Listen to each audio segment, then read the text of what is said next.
حضرت عمر بن عبد الرحمن رحمۃ اللہ علیہ فرماتے ہیں کہ ایک رات میں اپنے گھر میں بیٹھا ہوا تھا۔ وہ رات عید کی رات تھی۔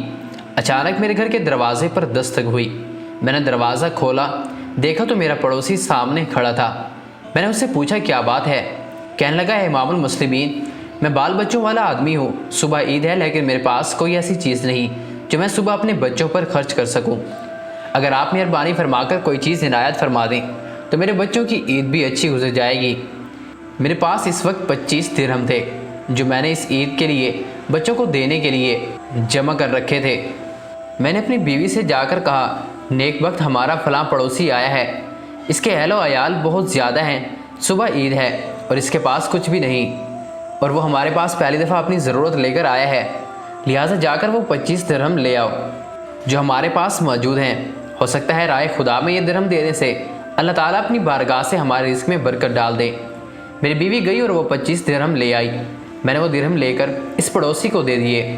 ابھی اس کو گئے ہوئے تھوڑی دیر ہی گزری ہوگی کہ ایک بار پھر دروازے پر دستک ہوئی اور پھر ایک آدمی حضرت عمر بن عبد الرحمن رحمۃ اللہ علیہ کے پاس آیا اور آ کر آپ رحمۃ اللہ علیہ کے ہاتھ پاؤں چومنے لگا۔ آپ رحمۃ اللہ علیہ نے کہا تمہیں کیا ہوا؟ میرے ہاتھ کیوں چوم رہے ہو؟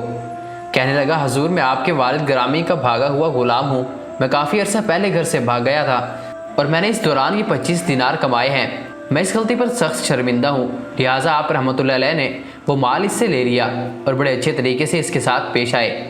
پھر آپ رحمۃ اللہ علیہ نے اس غلام کو آزاد کر دیا۔ غلام اپنی آزادی پر بڑا خوش ہوا اور دعائیں دیتا ہوا چلا گیا۔ اس کے جانے کے بعد آپ رحمۃ اللہ علیہ نے اپنی بیوی سے فرمایا تم نے دیکھا ہمارا رب کتنا عظیم ہے، اس نے ہمیں فوری طور پر 25 درہم کے بدلے 25 دینار بھی دے دیے اور ایک غلام بھی، اس کے ساتھ ساتھ ہمیں ایک غلام کو آزاد کرنے کا ثواب بھی حاصل ہو گیا۔ کسی کی مدد کرنے سے اللہ تعالیٰ اس شخص کو 2 گنا زیادہ دیتا ہے۔ ہمیشہ دوسروں کی مدد کریں اور ضرورت کے وقت ان کا خیال رکھیں، کیونکہ آج ہم جب کسی کی مدد کرتے ہیں تو اللہ تعالیٰ بھی اسی طرح ہماری مدد کا کوئی نہ کوئی وسیلہ بنا دیتے ہیں۔